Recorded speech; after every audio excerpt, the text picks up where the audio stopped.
عزیز دوستو، میں نے سورہ فتح کی ایک آیت کا ابتدائی حصہ پڑھا ہے۔ نبی پاک صلی اللہ تعالیٰ علیہ وسلم عمرے کی حاضری کے لیے تشریف لے گئے تو مقام حدیبیہ پر کفار مکہ نے روک لیا اور کہا کہ آپ جنگ کے ارادے سے آئے ہیں تو ہم آپ کو مکہ میں داخل نہیں ہونے دیں گے۔ اللہ کے پیارے رسول صلی اللہ تعالیٰ علیہ وسلم نے جناب عثمان غنی رضی اللہ تعالیٰ عنہ کو اپنا سفیر مقرر کر کے مکہ شریف میں بھیجا اور حضور نے فرمایا عثمان انہیں جا کے بتاؤ کہ ہم جنگ کرنے نہیں آئے، ہم تو اللہ کے گھر کا طواف کرنے آئے۔ حضرت عثمان غنی وہاں تشریف لے گئے۔ کفار مکہ نے جناب عثمان غنی کو روک لیا اور سب سے پہلی بات تو یہ کی کہ آپ اگر طواف کرنا چاہیں تو کر لیں، صحیح کرنا چاہیں تو کر لیں، عمرہ مکمل کر لیں، لیکن ہم نبی پاک صلی اللہ علیہ وسلم کو نہیں کرنے دیں گے۔ تو حضرت عثمان غنی کہنے لگے تم کیا سمجھتے ہو میں مدینے والے رسول کے بغیر عمرہ کر لوں گا؟ میں اسی دن کروں گا جس دن میرے نبی پاک صلی اللہ علیہ وسلم کریں گے۔ یہاں بھی کچھ صحابہ نے کہا مقام حدیبیہ میں کہ عثمان کو اللہ نے موقع دے دیا ہے، وہ تو رج رج کے کعبے کی زیارت کریں گے اور وہ کھل کے طواف کریں گے، وہ صحیح کریں گے، وہ حجر اسود کے بوسے لیں گے۔ صحابہ یہ باتیں کر رہے تھے تو حضور غور سے دیکھ رہے تھے۔ جب بات ختم ہوئی تو فرمایا فکر نہ کرو میرا عثمان، میں فکر نہ کرو میرا عثمان میرے بغیر طواف نہیں کرے گا۔ ہاں مجھے کیا غرض تھی نماز سے، مجھے کیا خبر تھی سجود کی، یہ تو تیرے نقش پا کی تلاش تھی جو جھکا رہا میں نماز میں۔ اور اقبال کہنے لگے اذاں تو ازل سے تیرے عشق کا ترانہ بنی، اور نماز تو اس کے نظارے کا ایک بہانہ بنی۔ وہاں سے خبر موصول ہو گئی کہ حضرت عثمان غنی کو شہید کر دیا گیا۔ اگرچہ نبی پاک صلی اللہ علیہ وسلم کے علم میں تھا کہ عثمان کو شہید نہیں کیا گیا، لیکن جب خبر آئی تو صحابہ میں جوش پیدا ہو گیا، ہم جہاد کریں گے، ہم ان سے لڑیں گے، بدلہ لیں گے۔ جو اچھا لیڈر ہوتا ہے وہ قوم کے جذبات ٹھنڈے نہیں کرتا بلکہ جذبات کو صحیح رستہ دکھاتا ہے۔ وہ جب صحابہ میں جوش پیدا ہوا نا کہ عثمان غنی کا بدلہ لینا ہے تو نبی پاک صلی اللہ علیہ وسلم نے ایک درخت کے نیچے سب کو بلایا، فرمایا میرے ہاتھ پہ بیعت کرو کہ تم جہاد کرو گے اور جہاد میں ثابت قدم رہو گے، میرے ہاتھ پہ بیعت کرو۔ اب سب لوگ آئے کہ ہم جہاد کریں گے، ثابت قدم رہیں گے، عثمان کا بدلہ بھی لیں گے۔ وہ بیعت تھی کہ کیا نرالا رنگ تھا، اور حضور کو پتہ تھا، وہ بھلا کس دلیل سے پتہ تھا؟ جب سب صحابہ بیعت کر چکے نا، اب جو آدمی شہید ہو جائے اس کی تو بیعت نہیں نہ ہوتی، لیکن نبی کریم نے اپنا دست مبارک کھڑا کیا، فرمایا بھی یہ میرا ہاتھ ہے اور یہ میرے عثمان کا ہاتھ ہے، اور یوں ہاتھ پہ ہاتھ رکھ کے فرمایا لو میں عثمان غنی کی بھی بیعت کرتا ہوں، عثمان غنی کی بھی بیعت کرتا ہوں۔ اب وہ صحابہ کے اندر جذبہ، وہ شوق، وہ حضرت عثمان کے لیے پیار، وہ جہاد کے لیے تڑپ اللہ تعالیٰ نے بیان کیا۔ کیا انداز ہے! فرمایا لقد رضی اللہ عن المؤمنین اذ یبایعونک تحت الشجرہ، محبوب بے شک اللہ ان مومنوں سے راضی ہو گیا ہے جو درخت کے نیچے بیٹھ کر آپ کی بیعت کر رہے تھے۔ اللہ ان اہل ایمان سے راضی ہے۔ میرے نبی پاک علیہ السلام نے فرمایا جن جن نے وہاں بیٹھ کر میرے ہاتھ پہ بیعت کی تھی، اس آیت کے بعد اللہ نے وعدہ کر لیا ان میں سے کوئی بھی دوزخ میں نہیں جائے گا، سارے جنتی ہو گئے۔ سن لو بات، اس کو اچھی طرح سمجھ لو، اچھی طرح۔ یہ قرآن مجید ہے، یہ خاص نقطہ ہے، اس کو اپنے دل میں جگہ دینا۔ انہوں نے جہاد کیا نہیں، جہاد پر بیعت کی، وہ لڑنے گئے نہیں، لڑنے کا پختہ ارادہ کیا، ابھی کفر کے مقابلے میں کھڑے نہیں ہوئے تو اللہ تعالیٰ نے جنتی قرار دے دیا۔ میں کہا کرتا ہوں کہ چلو جہاد جب آئے گا تب تو دیکھی جائے گی، ارادے تو کرو نا۔ رب تو ارادوں پر ہی جنت کے وعدے فرما دیتا ہے، ارادوں پر ہی۔ ہماری نیتیں ہی نہیں بنتی، ہمارا پروگرام ہی نہیں بنتا، ہمارا کوئی ایسا ذہن ہی نہیں بنتا۔ تو حضرت عثمان غنی کا یہ مرتبہ ہے کہ ان کے تعلق سے اگر میٹنگ بھی بیٹھے، بیعت بھی ہو تو اللہ تو ان بندوں سے بھی راضی ہو جاتا ہے جو ان کے لیے اکٹھے ہوتے۔ حضرت عثمان غنی میرے نبی پاک علیہ السلام کے صحابہ میں جید ترین آدمی، اور یہ حضور کے داماد ہیں۔ نبی پاک کی 4 بیٹیاں ہیں، اور یہ بات قرآن پاک سے ثابت ہے کل ازواجک و بنات، اے محبوب اپنی بیویوں سے بھی کہہ دو اور بیٹیوں سے بھی کہہ دو۔ اللہ نے قرآن میں بیٹی نہیں کہا، بنات کہا، سورہ احزاب دیکھ لیجئے گا، اپنی بیویوں سے کہہ دو اور اپنی، تو بیٹیاں جو ہوتی ہیں وہ ایک ہوتی ہے.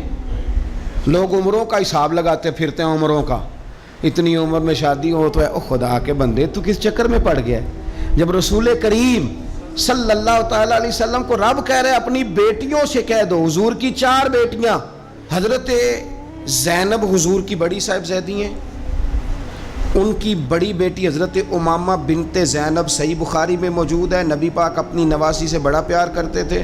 حضور نکلنے لگتے نماز کے لیے تو بچی ضد کرتی، نانا میں نے نہیں جانے دینا. بڑا سیانا بندہ بھی ہو تو چھوٹے بچوں سے ڈرتا ہے، چھپ کے باہر نکلنا پڑتا ہے، بچے نہیں نکلنے دیتے. حالانکہ بندہ کسی سے نہیں ڈر رہا، سمجھدار ہے، پر وہ کہتا ہے اسے ذرا سائیڈ پہ کر. پیار ہوتا ہے نا جی، دل نہیں. حضرت زینب کہتی ہیں کہ میری بیٹی ضد کرنے لگی، حضور نماز کے لیے جا رہے تھے، نانا کے ساتھ جانا ہے. میں نے بچی کو زبردستی پکڑا، میں نے کہا بیٹھ جاؤ، حضور آپ جائیں. بچی رونے لگی تو حضور واپس آ گئے. تو کہتا ہے حضور کی ہمیں باقی نواسیاں نہیں ملتے، بخاری میں پڑھ ہیں باقی کے بھی. نبی پاک واپس آ گئے اور فرمایا نہ زینب رلا دے مجھے، میں ساتھ ہی لے جاتا ہوں. ابا جان آپ نماز پڑھیں گے، بچی سنبھالیں گے؟ فرمایا دونوں کام ہی کر لوں گا. حضور لے آئے جناب امامہ کو، اللہ اکبر کہہ کے نیت باندھی تو یہاں نواسی کو اٹھایا ہوا ہے. گویا نماز بھی ہو رہی ہے اور نواسی کی دل جوئی بھی ہو رہی ہے. امامہ بنت زینب کو حضور نے اٹھایا ہوا ہے. اللہ کے رسول رکوع میں گئے تو بچی کو کھڑا کر، شہزادی حضور کی زلفوں سے کھیلتی رہی. سجدے میں گئے تو زلفوں سے کھیلتی رہی. حضور پھر اٹھے تو بچی کو پھر اٹھا لی. تو میرے رسول پاک کی 4 بیٹیاں. میں نے قصداً آج کچھ ایسی روایات آپ کے سامنے رکھنی ہے جس میں صرف حضرت عثمان غنی کی شان نہ ہو، جناب رقیہ کا بھی ذکر ہو. حضور نے حضرت رقیہ رسول پاک صلی اللہ علیہ وسلم کی دوسری صاحبزادی، سب سے بڑی جناب زینب ہے، دوسری رقیہ ہے، ان کا نکاح حضرت عثمان غنی کے ساتھ فرمایا. اور حضرت عبداللہ بن حزم فرمایا کرتے تھے سارے صحابہ ہی سونے تھے، پر صحابہ میں جو سب سے سونے تھے وہ حضرت عثمان غنی تھے. اونچا لمبا قد تھا، گھنی داڑھی تھی، حسن تھا، جمال تھا، اور شرمیلے تھے. حضرت عثمان غنی حیا والے تھے. حضرت اسامہ بن زید رضی اللہ تعالیٰ عنہ فرمانے لگے، یہ طبرانی کی حدیث ہے، حضرت اسامہ بن زید کہتے ہیں گھر میں نہ سالن پکا نبی پاک صلی اللہ علیہ وسلم، حضور نے سالن کھایا تو بڑا مزیدار لگا. یہ بھی دل کا انوکھا سودا ہے کہ جب کچھ چیز اچھی لگے تو پھر اپنے یاد آتے. آپ یقین کریں پھر بندہ کہتا ہے تھوڑی پیک بھی کرا لوں بچوں کے لیے، اپنے یاد آتے. حضرت اسامہ بن زید کہتے ہیں سالن بڑا عمدہ تھا، گوشت پکا تھا، حضور نے تھوڑا سا برتن میں ڈالا، فرمایا جا میری بیٹی رقیہ کو دے آ. جناب اسامہ بن زید رضی اللہ تعالیٰ عنہ فرماتے ہیں کہ تو میں چھوٹا تھا، دوسرا بھی پردے کی آیتیں بھی نازل نہیں ہوئی تھیں، ایک دوسرے کے گھروں میں بلا روک ٹوک لوگ آیا جایا کرتے تھے. آپ فرماتے ہیں وہ سالن کا برتن لے کے جب میں پہنچا نا حضرت عثمان غنی کے گھر، دونوں میاں بیوی ایک چارپائی پہ بیٹھے تھے. فرماتے ہیں میں نے بھی دنیا دیکھی پر اتنا سونا جوڑا میں نے بھی کبھی نہیں دیکھا. آپ فرماتے ہیں کبھی میں سیدہ رقیہ کی جانب دیکھتا، کبھی حضرت عثمان غنی، اور مجھے بھول ہی گیا میں کس کام آیا ہوں، مجھے بھول گیا، میں محو ہو گیا. کہتے ہیں کہ وہ حضور کے داماد اور شہزادی کو دیکھ کے میری نظریں ہٹتی ہی نہیں. کہتا جب میں دیر تک دیکھتا رہا تو عثمان غنی مسکرائے، فرمانے لگے اسامہ کدھر آئے تھے یار؟ تو جیسے بندے کی آنکھ کھل جاتی ہے. میں نے کہا جی میں سالن دینے آیا تھا. کہتے ہیں میں نے پیش کیا. جب میں واپس گیا سارے رستے پروگرام بناتا گیا کہ عرض کروں گا یا رسول اللہ، یہ چاؤ ہوتا ہے نا، یہ چاؤ ہوتا ہے. گاؤں میں کسی کی بارات آتی ہے تو پرانی عورتیں جو ہوتی تھیں وہ دولہا دیکھ کے کہتی تھی اللہ نے بڑی سونی جوڑی ملا دی. کیا بات، یہ ایک چاؤ ہوتا ہے، شوق ہوتا ہے. حضرت سیدنا اسامہ بن زید فرماتے ہیں میں سارے رستے پروگرام بناتا گیا کہ عرض کروں گا حضور کمال ہے، کیا اللہ نے آپ کی شہزادی کو اور آپ کے داماد کو نوازا ہے، کمال ہے. کہتے ہیں میں پروگرام بناتے جا رہا تھا لیکن جیسے ہی میں پہنچا حضور کے حجرے میں قدم رکھا مجھے بتانا ہی نہیں پڑا. حضور مسکرا کے فرمانے لگے اسامہ میری بیٹی اور میرے داماد کو دیکھا؟ یا رسول اللہ دیکھا. فرمایا اتنے سونے لوگ پہلے بھی کبھی دیکھے؟ میں نے عرض کی حضور نہیں، میں نے پہلے. کیا بریلی کے امام کا انداز ہے. فرماتے ہیں تیری نسل پاک میں ہے بچہ بچہ نور کا، کیونکہ تو ہے عین نور تو تیرا سب گھرانہ ہی نور کا. حضرت عثمان غنی رضی اللہ تعالیٰ عنہ اور جناب رقیہ خوبصورت ترین. اچھا مکہ شریف میں بڑے ظلم کیے لوگوں نے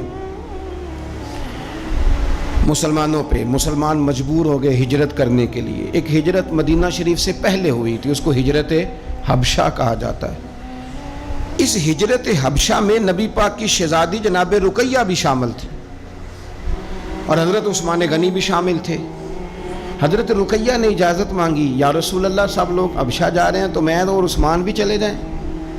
تو نبی پاک صلی اللہ علیہ وسلم نے فرمایا چلے جاؤ, یہاں کافر تنگ کرتے ہیں, وہاں جا کے یکسوئی سے رہو گے. یہ دونوں میاں بیوی چلے گئے, ہجرت کر لی حبشہ کی جانب اللہ کے راستے میں. حدیث میں مجموع الزوائد میں جو لفظ ہے نا وہ نرالے ہیں.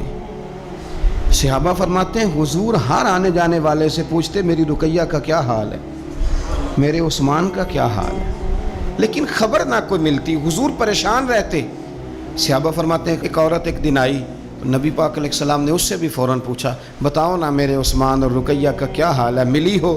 کہنے لگی یا رسول اللہ میں مل کے آئی ہوں, عثمان کو تو اللہ نے شان ہی بڑی دی ہے, وہ مٹی کو بھی ہاتھ لگاتا ہے تو رب اسے سونا بنا دیتا ہے. وہ تو کمال ہو گئی. اللہ کے حبیب وہ بڑے سکون میں ہیں, سکھی ہیں. اب حضور نے بیان کیا مجموع الزوائد میں اور تاریخ الخلفاء میں امام سیوطی علیہ رحمہ نے اس کو لکھا. اب یہاں نبی پاک علیہ السلام فرمانے لگے, حضور فرمانے لگے اللہ کے نبی حضرت لوط علیہ السلام وہ تھے جنہوں نے اپنی بیوی کے ساتھ اللہ کے راستے میں ہجرت کی تھی. حضرت لوط علیہ السلام, ہجرت بہت بڑا مقام ہے اگر کوئی دین کے لیے کرے, لیکن صحابہ نے ہجرت کی تو اکیلے اکیلے. حضرت ابو بکر بھی ہجرت کر کے گئے تو اکیلے, حضرت عمر بھی گئے تو اکیلے. لیکن حضور فرمانے لگے انبیاء میں سے حضرت لوط علیہ السلام نے ہجرت کی تھی اپنی بیوی کے ساتھ, چونکہ گھر والوں کو لے کے ہجرت کرنا مشکل ہوتا ہے, جو کام مشکل ہو اس پہ اجر بھی زیادہ ملتا ہے. حضرت لوط نے ہجرت کی تھی اپنی بیوی کو لے کے.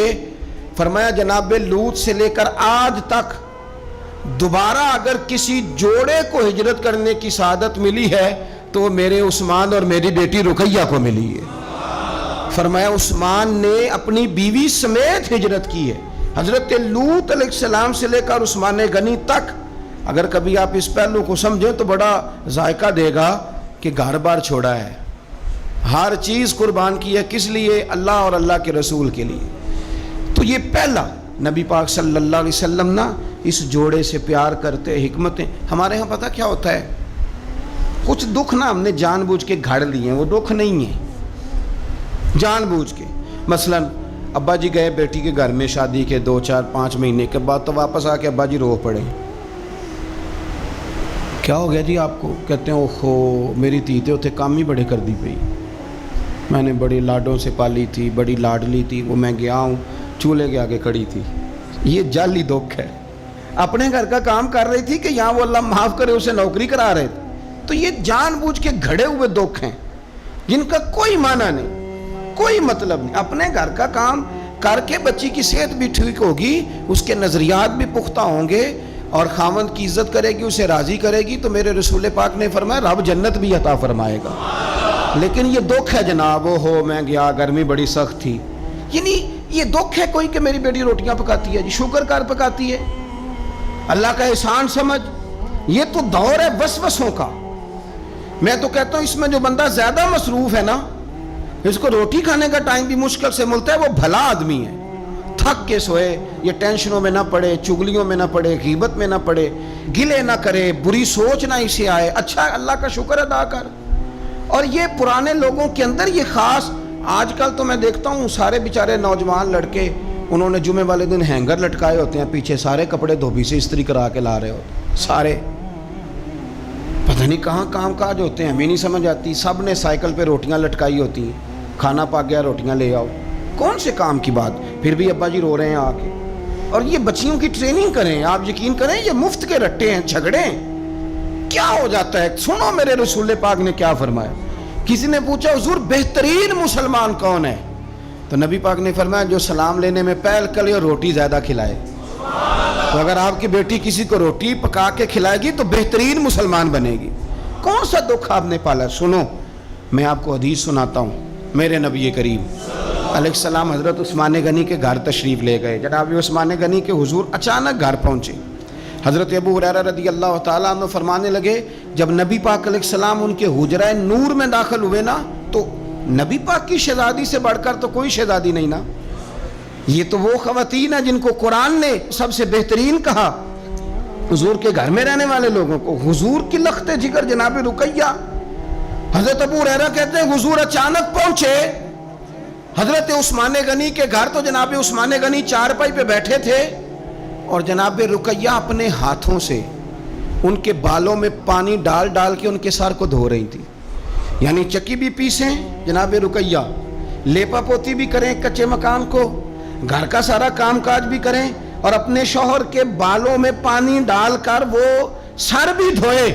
حضور پہنچ گئے. جناب عثمان غنی کی نظر پڑی تو جھجک محسوس کی.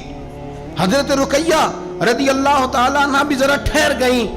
دیکھو میرے نبی پاک کی تربیت کا انداز. رسول کریم نے کیا فرمایا؟ نبی کریم فرمانے لگے رقیہ اپنے شوہر کی زیادہ خدمت کیا کر. رقیہ اپنے خامد کی زیادہ خدمت کر. فرمایا میرے سارے صحابہ شان والے ہیں لیکن جس نے میرے اخلاق کو سب سے زیادہ دیکھنا ہو وہ میرے عثمان غنی کو دیکھے. یہ اخلاق میں مجھ سے زیادہ مشابہت رکھتا ہے. بیٹی زیادہ خدمت کیا کر اپنے شوہر کی زیادہ. یہ حضور نے تربیت دی. یہ نبی پاک علیہ السلام نے ہمیں بتلایا کہ اس طرح تمہارے گھر بنیں گے, اس طرح دکھ دور ہوں گے. لیکن جب ابا ہی گھر آ کے روئے گا اور اماں ہی بد دعا کرے گی کہ دیکھو میری بیٹی کو کیا حال کر دیا روٹیاں پکوا تو کیسے گھر چلے گا؟ سمجھیں آپ ان چیزوں. حضور سید عالم صلی اللہ تعالیٰ علیہ وسلم نے فرمایا اور خدمت کر. ایک دن پھر حضور گئے گھر میں تو جا کر کے پوچھا کہ عثمان غنی کہاں ہیں؟ تو جناب رقیہ اب چونکہ حضور نے کہا تھا زیادہ خدمت کر تو اس دن تو صرف بال دھوئے تھے نا. آج ایک بات بڑھ کے بیان کی. عرض کی یا رسول اللہ میں نے ان کے بالوں میں کنگھی کر کے انہیں باہر بھیجا ہے. آپ ذرا انداز دیکھیے شہزادی کے بات کرنے کا. حضور میں نے بالوں میں کنگھی کر کے بھیجا ہے. حضور مسکرائے فرمایا رقیہ میں عثمان سے بھی راضی ہوں, پتر تجھ سے بھی بڑا ہی راضی ہوں, میں تم دونوں سے بڑا راضی ہوں. آپ دین اسلام کے اس خوبصورت ترین مزاج کو سمجھیں کہ میرے نبی کریم صلی اللہ تعالیٰ علیہ وآلہ وسلم نے ارشاد فرمایا کہ میں تم دونوں سے راضی ہوں. حضرت رقیہ رضی اللہ تعالیٰ عنہ کے گھر حضور سالن بھی بھیجیں, ان کی ہجرت کی بھی تعریف کریں, ان کے حسن کی بھی تعریف کریں, میاں بیوی کے آپس میں رشتے کو مضبوط کرنے کی بات کریں. جناب رقیہ بیمار ہو گئیں. سیدہ رقیہ رضی اللہ تعالیٰ اس وقت بیمار ہوئیں جب میرے نبی پاک صلی اللہ علیہ وسلم بدر کی تیاری میں تھے. حضور تشریف لائے, بیٹی کو بیمار دیکھا تو حضور غمگین ہوئے. حضرت عثمان غنی رضی اللہ تعالیٰ عنہ سے فرمانے لگے عثمان بدر میں ہم دونوں نہیں جائیں گے, یا میں رہ جاتا ہوں یا تو رہ جا. ایک روایت میں حضرت عثمان غنی فرمانے لگے یا رسول اللہ صلی اللہ علیہ وسلم آپ جو فیصلہ کریں مجھے منظور ہے. تو حضور فرمانے لگے میں نے تو کمان کرنی ہے نا, میں جاتا ہوں, تو میری بیٹی کی تیمارداری کر. حضرت عثمان غنی رضی اللہ تعالیٰ عنہ بدر میں شریک نہیں ہوئے. بدر میں گنتی میں لوگ 312 تھے. حضرت عثمان گئے نہیں, پر نبی پاک نے فرمایا عثمان چونکہ میری بیٹی کی تیمارداری کر رہا ہے لہذا وہ بدر میں نہیں بھی آیا, پھر بھی اللہ نے بدریوں میں شامل کر لیا, پھر بھی یہاں شامل ہے. اسے اجر بھی ملے گا, اسے وہ جزا بھی ملے گی, نہ آن کر بھی وہ شامل ہے, اس لیے کہ وہ میری بیٹی کی خدمت میں مشغول ہے. حضرت عثمان غنی کی ذرا عظمت تو دیکھنا میرے بھائیوں. حضور جب بدر سے واپس آئے تو جناب رقیہ وصال کر گئی تھی, جناب عثمان انہیں دفن کر کے آ رہے تھے. اب بات آگے چلی, حضرت عثمان بھی غمگین رہنے لگے کہ میرا حضور سے قریبی رشتہ تھا, اب کیا بنے گا. یہ دنیا میں واحد انسان ہے حضرت عثمان غنی کہ کسی ایک شخص کو کسی نبی کی 2 بیٹیوں سے نکاح کرنے کا موقع ملا. حضور نے اپنی چھوٹی شہزادی حضرت ام کلثوم رضی اللہ تعالی عنہ کا نکاح بھی ان کے ساتھ کر دیا. میرے سامنے مجمع الزوائد پڑھی ہے.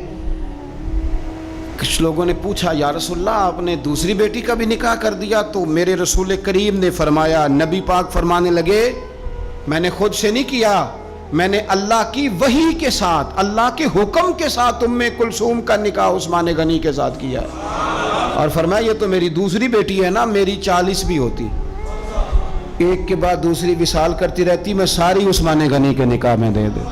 2 بیٹیوں کا نکاح حضور نے کیا. اب بولے بریلی کے امام اور فرمانے لگے نور کی سرکار سے پایا دوشالہ نور کا, نور کی سرکار سے پایا دوشالہ نور کا, ہو مبارک تجھ کو ذوالنورین جوڑا نور کا.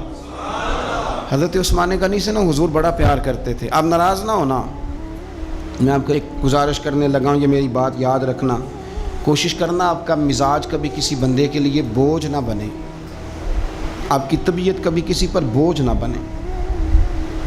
کوشش کریں کہ رویہ اس طرح کا ہو کہ آپ کسی سے ملیں تو اسے سکون ملے, اسے توانائی ملے. بعض لوگ ایسے ہوتے ہیں کہ جن سے ملنے کو دل کرتا ہے, مثل تعویذ ہوتے ہیں کچھ لوگ, وہ جب بھی ملتے ہیں شفا ہوتی ہے. کچھ لوگ ایسے ہوتے ہیں کہ جن سے ملنے کو نا بندے کا دل کرتا ہے کہ کبھی یہ آ جائے نا 2 گھڑیاں, اور وہ جانے لگے تو بندہ اسے کہتا ہے اتنی بھی جلدی کیا ہے, ذرا ٹھہر جائیے. ہیں جی, تو کبھی بوجھ نہ بنے. بعض لوگ ایسے ہوتے ہیں جو دقت کرتے ہیں, بوجھ بنتے ہیں, اور بعض ایسے ہوتے ہیں جن سے ملنے کو دل کرتا ہے. کیا خوبصورت حدیث ہے, حدیث کی راوی سیدہ عائشہ صدیقہ ہیں. بڑی چیزیں میں نے پڑھی حضرت عثمان کے بارے میں, بڑی کتابیں دیکھی, لیکن یہ بات پڑھ کے نا تو کلیجہ بڑا ٹھنڈا ہو گیا. پیار بہت سارے لوگوں سے ہوتا ہے یار, یہ تو نہیں ہے نا کہ پیار نہیں. نبی پاک کا جو حضرت ابو بکر صدیق سے پیار ہے, اس کا دنیا میں کوئی انکار کر سکتا ہے؟ حضرت عمر کو جو حضور چاہتے ہیں کوئی انکار کر سکتا ہے؟ اور مولا کائنات شیر خدا جن کو حضور نے فرمایا کہ جدھر علی ہوتا ہے حق بھی خود بخود ادھر ہو جاتا ہے, حق مڑ جاتا ہے جدھر علی مڑتا ہے. اتنا بڑا, اور فرمایا من کنت مولا فعلی مولا, جس کا میں مولا علی بھی اس کے. تو یہ کوئی حد ہی نہیں ہے, حضرت مولا علی سے حضور کے پیار کی کوئی حد ہی نہیں ہے. یہ دنیا میں واحد بندہ ہے, ساری دنیا حضور کو مناتی تھی, علی روٹھ جاتے تھے تو مصطفیٰ منانے جاتے تھے. یہ سب سے پیار ہی نرالا ہے. لیکن حضرت عائشہ صدیقہ کہتی ہیں ایک دن نا حضور گھر میں تھے, ذرا سننا بات, اور یار یہ بھی ایک رنگ ہے زندگی کا. اور مطلب آپ کیا سمجھتے ہیں کہ وہ جو لیڈر ہے اس کے سینے میں دل کوئی نہیں, وہ جو سیٹھ ہے اس کے سینے میں, آپ کا کیا خیال ہے کہ جو مفتی ہو گیا تو اس کے سینے میں دل نہیں رہا, جو پیر ہو گیا تو کیا اس کے سینے میں پتھر بن گیا, دل نہیں دھڑکتا؟ درد اگرچہ جان گسل ہے, کیا کروں, دل ہے. غم عشق اگر نہ ہوتا تو غم روزگار ہوتا. یہ ہوتا ہے, دل میں درد بھی ہوتا ہے, کسی کو ملنے کو بھی دل چاہتا ہے, انسان سفر بھی کرتا ہے, کبھی وہ کہتا ہے کہ اور کوئی نہ ہو, میں ہوں, میرا محبوب ہو, دل جو ہوا کیا کیا جائے. تو ایک دن حضور گھر میں بیٹھے بیٹھے نا, میں یہ تو نہیں کہتا کہ سرکار بور ہو رہے تھے, میں یہ جملہ تو نہیں بولتا, شایان شان نہیں سرکار کے, لیکن نبی کریم صلی اللہ علیہ وسلم بیٹھے بیٹھے نا چپ کر گئے. اور دیر کے بعد حضور نے فرمایا, عائشہ تھی سیدہ عائشہ صدیقہ, سیدہ حفصہ تھی, حضور نے فرمایا عائشہ کسی صحابی کو بلاؤ مجھ سے باتیں کرے.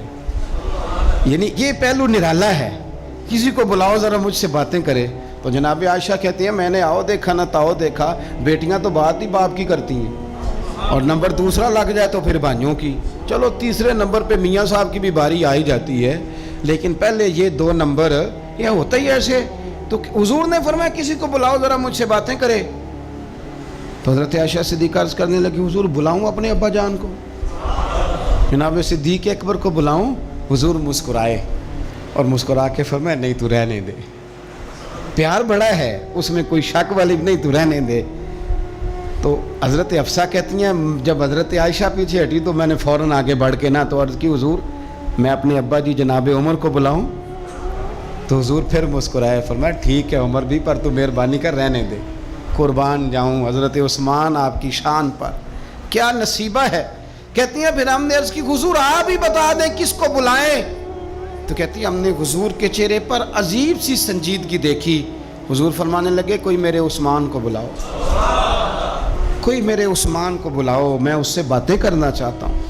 کہتی ہیں پیغام چلا گیا, عثمان آ گئے, پردہ گر گیا, بیویاں اندر چلی گئیں, حضور نے پہلو میں بٹھا لیا, میرے نبی نے ماتھا بھی چوما, حضور نے پیار بھی کیا اور فرمایا عثمان اس دن ثابت قدم رہنا جس دن لوگ تمہیں شہید کریں گے. عثمان اس دن ثابت قدم رہنا جس دن فتنے اٹھیں گے، اس دن ثابت قدم رہنا جب لوگ تیری قمیض اتارنا چاہیں گے جو اللہ نے تجھے پہنائی ہوگی۔ فرمایا اس دن ثابت قدم رہنا۔ حضرت سیدنا عثمان غنی نے آنکھ اٹھائی، ہلکے سے آنسو چمکے، عرض کی حضور آپ دعا کر دینا، اللہ عثمان کی مدد فرما دے گا۔ دعا حضرت عثمان غنی کو تو حضور بلا کے نا کہ یار اس کیفیت کو سمجھو، اتنا میٹھا بندہ۔ حضرت عثمان غنی بالکل نرم مزاج آدمی تھے، ٹھنڈی طبیعت کے تھے، لیکن حضرت عائشہ کہتی ہیں حضور لیٹے ہوئے تھے تو ذرا پنڈلی سے نا تامت مبارک کٹی ہوئی تھی، یہ بخاری مسلم ہے۔ حضرت ابو بکر آئے، حضور لیٹے رہے، بات چیت ہوتی رہی۔ جناب عمر آئے، لیٹے رہے، بات ہوتی رہی۔ کسی نے کہا حضور عثمان آ گئے۔ حضور اٹھے، تامت سیدھی کی، اٹھ کے، حالانکہ بندہ نرم مزاج ہے سب سے، رسول کریم نے تامت مبارک کو سیدھا کیا۔ لوگ بیٹھے رہے، باتیں ہوئی، چلے گئے۔ سیدہ عائشہ صدیقہ کہتی میں نے کہا یا رسول اللہ میرے ابا جی بھی آئے، آپ لیٹے رہے، عمر بھی آئے، آپ عثمان کے آنے پر تو نے بڑا اہتمام کیا۔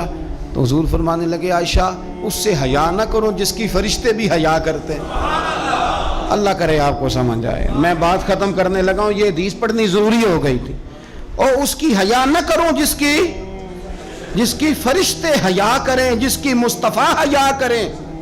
وہ کتنا نالائق امتی ہے جو اس عثمان کی حیا نہ کرے، وہ کتنا نالائق ہے جو پھر اس عثمان غنی کی حیا نہ کرے۔